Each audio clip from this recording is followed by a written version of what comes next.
Prepare for battle. This is one of my all-time favorites from Command and Conquer.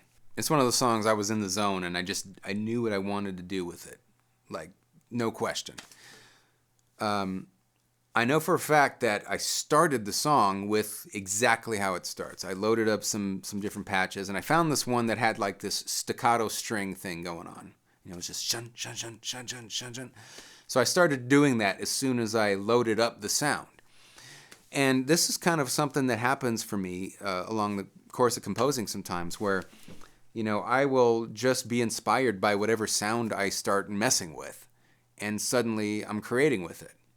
It just magically happens. So as soon as I started playing it, I said, all right, this is already a great tension builder, right? It could lead into something. I got that down, then I started playing the melody over that. I loaded up the sort of the Oberheim synth sound on top of that and started messing with a lead and some chords. And so I was trying to keep that more sustaining so that the staccato thing could still be like a driving pulse. I wanted it to have this pulse, sort of industrial sound again, in place of, a hi-hat, that kind of thing going on in the background. A lot of things started bleeding into other tracks. Once I had gotten myself going and getting into the groove of writing and scoring this game, I would say, oh, this is great sound, and I'm going to use that again for this, or this is a great, a variety of sounds here that I can draw upon again at some point, and I started interweaving things to try to bring everything together a little bit more so that it wasn't so like, here's this song, here's that song, here's that song, and they're all different. I wanted to try to bring in something that ties things together, but it was still very wide and diverse anyway. But this just is one of those songs where things were bleeding into it from some other tracks. And of course I had some of the drum patches I used, in a few different songs were similar, and it had a inspiration kind of like from Dogs of War by Pink Floyd. Like when I started doing dun, dun, dun, dun, dun, that's one of the tracks I remember us listening to when we were kind of trying to get ideas for what I would start working on, because that was part of our meeting, was just sort of set an audio mood board, piece of this track, piece of that track, this soundtrack, that soundtrack, this artist, that artist, kind of fused a lot of things together as a starting point.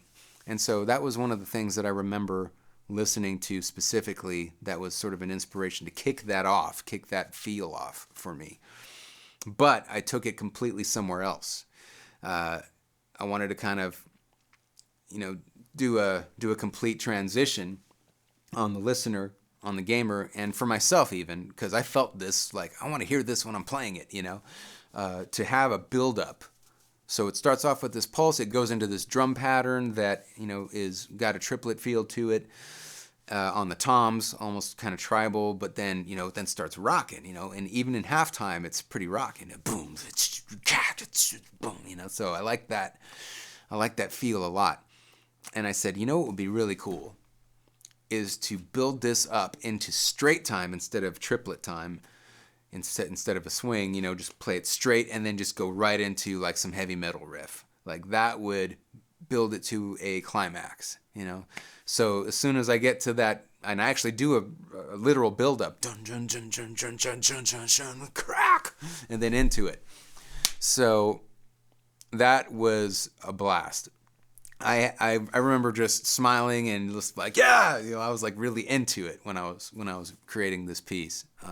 I'll never forget it, just because I felt like I was onto something special, at least from my perspective in, developing the soundtrack. I felt like I kind of hit something that was cool and unique that I could bring into it, take this kind of feel, take it over here, and then bring it to, this other place. And I played all of the guitar parts, had fun doing the panning with the different harmonies and the breakdown. And then, having that kind of gritty bass tone in there was again, something that I used, in quite a few tracks. Had the synth come in back for sort of a melody lead in that sort of solo breakdown or whatever. It's more of a melody than a solo. But still, it gave it somewhere to go that wasn't like the rest of the song. And then I knew I could bring it back to, the build up again, out of that.